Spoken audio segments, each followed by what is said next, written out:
Ce jeudi, dans le tuto de la semaine, nous allons voir la technique de retargeting dans le logiciel de 3D temps réel Unreal Engine qui permet donc, comme son nom l'indique, de faire du retargeting d'animation. Ça veut dire transférer une animation qui est sur un personnage sur un autre personnage en faisant des correspondances bien entendu de positionnement donc de squelette et en transférant ensuite l'animation. Donc ça va permettre de pouvoir récupérer des sets d'animation qui sont en général sur le personnage de base, comme on le voit sur la gauche, et le transférer sur notre personnage que l'on utilise dans la 3D temps réel, dans le jeu dans lequel on est en train de développer, donc qui est sur la droite ici. On va pouvoir donc l'utiliser effectivement dans le gameplay, comme je le disais, mais aussi donc ensuite en remontant ces animations, les utiliser dans le séquenceur pour faire des séquences donc précalculées d'animation. Donc pour réussir ce retargeting donc d'animation entre deux personnages, notamment ici sur la gauche notre personnage de base UE5 et puis notre pirate sur la droite, avec la dernière version donc 5.6 où il y a des paramètres qui ont quand même changé, on va donc venir d'une part d'abord créer les IK. Donc on va créer un dossier. Donc on va venir créer un dossier. Donc il y en a déjà un qui s'appelle retarget ici, donc un new folder retarget 2. OK.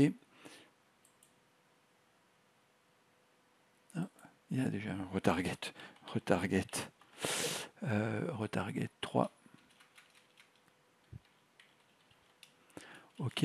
Ici, et donc à l'intérieur, on va venir, alors je vais remonter juste pour qu'on voit mieux, ici parce que le menu va venir en bas, animation, retargeting, IK, IK rigs, ici, donc on va créer le premier IK source, donc main UE5, ok, et puis on va venir donc faire la même chose, alors je remonte aussi pareil pour qu'on le voit mieux, animation, retargeting, IK rigs, IK pirate de ici. Ok. Et donc à l'intérieur, alors le troisième élément, on va le créer tout de suite, comme ça c'est fait, puis on viendra éditer à l'intérieur de chaque élément.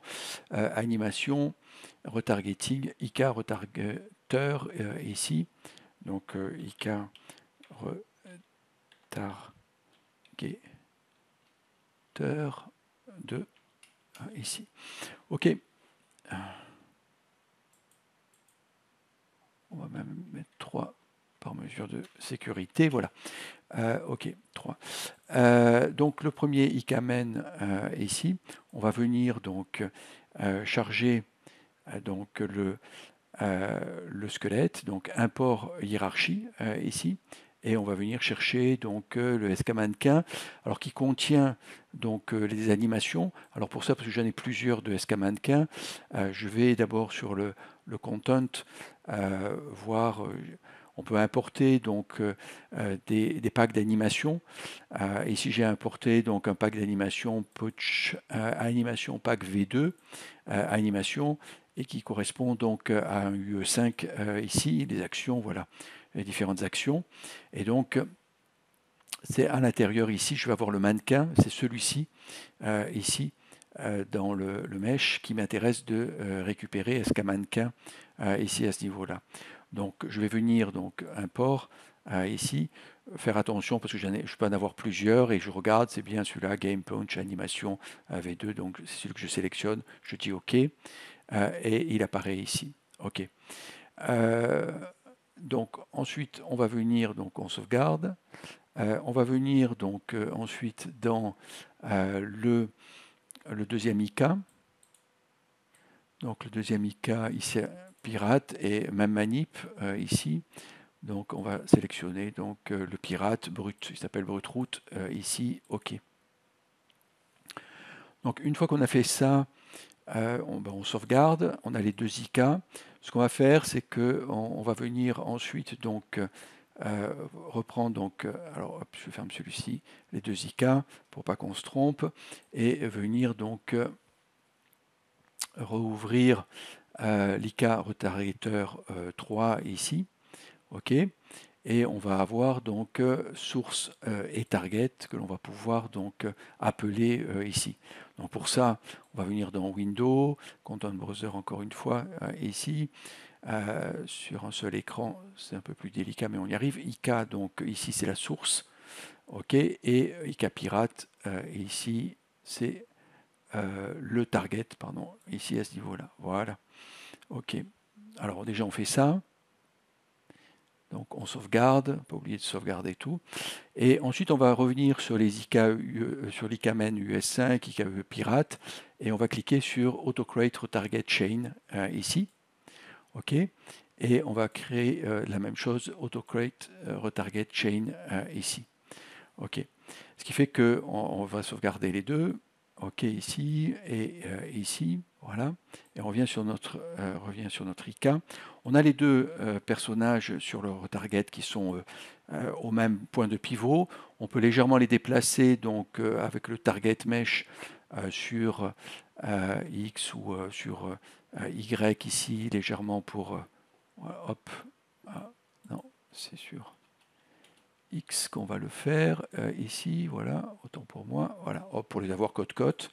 Ici, c'est juste un offset qui ne change rien à leur système d'animation ici. Et on a donc les deux systèmes ici. Ok, donc les animations sont portées sur le crunch, enfin sur le personnage ici. Je dis crunch parce que je vais essayer de lui mettre une animation crunch ici, voilà. Et donc on voit que le deuxième ici ne réagit pas, le target ici à ce niveau-là. Ok, donc running, retarget automatiquement, je reclique, il se met en mode editing, retarget, pause ici là-haut. Asset setting, ok. Et donc là, on voit qu'il n'y a pas de lien. Donc quand on lance une animation, ici, editing ou running, il y a de lien entre les deux. Donc on va venir sur Add Default Operator. Alors avant de cliquer là-dessus, je viens sur Operator Stack. Ici, maintenant, on va pouvoir ajouter des opérations, en fait des retargeting. Donc je clique sur plus pour les montrer. Pole Vector, alors notamment celle de base, Pelvis Motion, Route Motion qui va permettre de lier le pelvis, le route du source au target, le retarget FK Chain qu'on va utiliser par exemple pour la colonne vertébrale, spline 1, 2, 3 et ainsi de suite, et puis éventuellement donc les Ronica rig si nécessaire, voilà, et différentes opérations qu'on va pouvoir rajouter pour lier de manière au fur et à mesure plus fine la source avec le target. Alors on peut lancer donc l'opération add défaut opérateur ici qui va essayer de lier les deux. Donc il faudra bien avoir avant fait autocreate retarget chain sur les deux, bien entendu. Les deux sont sauvegardés ici. Et donc à ce moment-là, on peut lancer add défaut opérateur ici. Donc ça crée un ensemble donc d'opérations que l'on peut donc modifier, transformer et autres pour obtenir donc le résultat. Voilà, et donc du coup, on va ensuite passer en mode, donc on va choisir Crunch ici comme animation. On a la liste des animations de la source, et une fois qu'on l'aura utilisé, on pourra sauvegarder donc le target pour une nouvelle animation. Donc editing, ici on voit que ça colle à peu près bien à quelque chose près au niveau des bras, ils sont un peu écartés, donc voilà, on peut tester une autre animation ici. On voit qu'on a donc au niveau des bras quelque chose qui se au niveau des poignets, donc on n'a pas le même objectif, je dirais, de position. On peut essayer d'autres, voilà, dodge left, au niveau des jambes, voilà. Du corps, ça a l'air à peu près de bien se passer. Et ici, donc, au niveau des bras. Donc, on a par défaut donc, un retarget qui a été mis en place. On a le pelvis motion, donc si on veut le changer, ici, c'est source pelvis, eh bien c'est pelvis ici. Target pelvis, comme c'est un squelette qui vient de Maya, ça a une dénomination différente, ça s'appelle hip, spine et ainsi de suite. Donc, c'est la définition de Maya. Donc, c'est ici le spine, il a reconnu, donc ça c'est bon. Ensuite, on a le route motion, donc c'est route et route, là, il n'y a rien à dire. et retarget chain, ici on va venir retargeter donc les différents éléments, spine pour spine, neck pour neck, head pour head et ainsi de suite. Donc ici à ce niveau-là. Donc une fois qu'on aura mis les deux personnages en place ici, donc on sera sur on va revenir sur le IK Man et IK Pirate ici. On a fait donc un auto-create retarget chain. On va cliquer sur auto-create IK aussi parce qu'on va utiliser les IK pour les objectifs justement de poignets et de jambes pour qu'on ait une meilleure correspondance. Et donc on va faire la même chose ici, auto create IK, ici à ce niveau-là. OK. Donc auto create IK, voilà. Et on sauvegarde ici. Là, on a un full body IK aussi. Je vérifie bien. Full body IK. Tout ça c'est défini, ok. Je reviens sur mon IK retarget 3 et j'applique ici donc le add default operator. Donc encore une fois ici je pourrais le faire manuellement, mais je vais lancer le défaut opérateur, comme ça j'aurai déjà une base et voir s'il y a des corrections à mener, soit par opération, en venant faire des offsets, des décalages pour ajuster le mouvement, soit en venant rajouter d'autres opérations bien entendu. Donc ici add défaut opérateur, ok, donc on voit qu'on a donc à ce moment-là donc le retarget qui apparaît ici. On va voir si ça correspond. On fait un test avec Crunch par exemple. OK, et on voit qu'on a donc ici une correspondance des mouvements avec donc ici un décalage qu'on pourra réajuster éventuellement. Voilà, ici à ce niveau-là. Montage, ici. Voilà, donc on voit qu'on n'a pas exactement, si on regarde la même position des mains, mais on pourra jouer sur des offsets de décalage ici, mais on a déjà un bon résultat à ce niveau-là.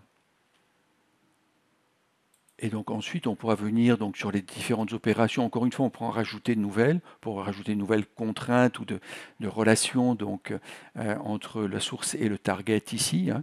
On a tout qui est disponible ici. Et on pourra donc, notamment, par exemple, je prends Pelvis Motion ici, jouer, comme je le disais, sur des offsets, par exemple, de rotation. Donc ici, par exemple, je vais mettre 20 degrés et on voit que le personnage est un peu plus incliné. Donc ça peut mieux correspondre éventuellement. Donc après, il faut tester donc, avec d'autres voilà, d'autres possibilités, mais ça peut effectivement mieux correspondre donc, au mouvement ici. Et on pourra comme ça venir donc jouer sur les différents éléments pour venir donc les retravailler.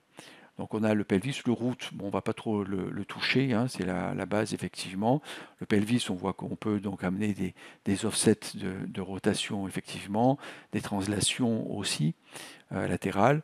Le retarget, donc FK chain, donc il va prendre donc les liaisons directes de type spine justement pour la colonne vertébrale ici, et on pourra donc avoir aussi donc des décalages, translation alpha, rotation alpha ici. Et donc notamment retarget IK goal, c'est assez intéressant parce qu'on peut venir donc réajuster. Voilà, il a les poignets un peu ici le left. On peut sur l'offset ici jouer dessus. Voilà, pour ramener, voilà, ça ramène un peu tout le monde éventuellement ici. Local offset aussi. Voilà, voilà ici. OK. Rotation offset.